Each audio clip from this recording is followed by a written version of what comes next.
waaye laata may dugg ci waxtaan wi dafa am ay laaj yoo xam ne yónnee nañ ma ko muy laaj boo xam ne laajab sax kaas la kaas bay tëdd ci suuf di wut ko leen kaas na ñu dugal ko ci groupe bi ñu tuddee almayadin ñu ne biñ déglee bande annonce bi ñu ne annonce bi doxut ci maandute bëgg naa xam lu ñu tuddee maandute ñoom pour ñoom kooku question bu ma leen di laaj mais lu tax ñu ne doxuñ pour maandute ndax ñoom dañoo xam bi may tëral émission bi nu mu tëddee man damay def sama liggéey ci ku seexluwul liggéey bi toujours ma wax leen ko ne ba ma tàllal sama loxo ñëpp ku ca teg sa loxo ma wuy si la sëriñ Amsatu Abdou Lahad Mbacké sàkku ci man na ma coow am na te maa jiite Xudaamul Xadim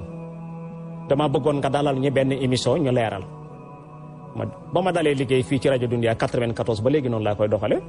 defe naa 25 ans jëm 26 ans ku koy def am nga expérience ci li ngay def man liggéeyuma ashwaiyan liggéeyuma rajman bil xay bi li may def yëpp dama ko teg mu leer nañ ñooñu nag ne loolu bokk ci maandute muy benn kon loolu la doxee dañ ma ko sàkku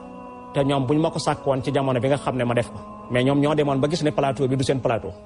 kooku di benn bi ci des wane nañ ne waroon nañ fee gis ab salafiste mu toog salafiste yi ñoom ñoo teeloon a départ ne dootuñ def débat saa yi ma leen wooyee ñu ne bàyyi nañ débat duñ ko def bi ci mujj mooy mois de juin ci 2020 defe naa 20 la bu fekkee sama fàttaliku naxu ma mois de juillet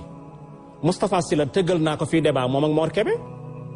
wax ak ñoom kenn ku nekk sama téléphone nga d'accord ma jox la nuqaat yi ñu war a wax nga d'accord ma def bande annonce bi yónni la ko nga d'accord wa fi ni aaya bañ demee ba ci ni ayatul mataaf Kébé dellu gannaaw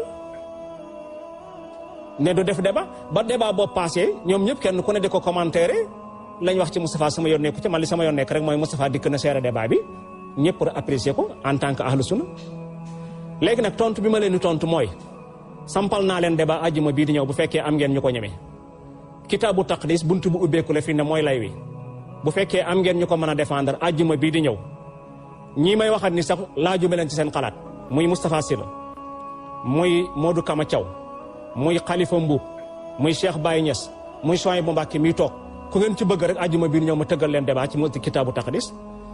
bu fekkee d'accord ngeen ci nag tontu leen ma feeg dimanche ma def sama bande annonce ñu dajee fii jeex na tey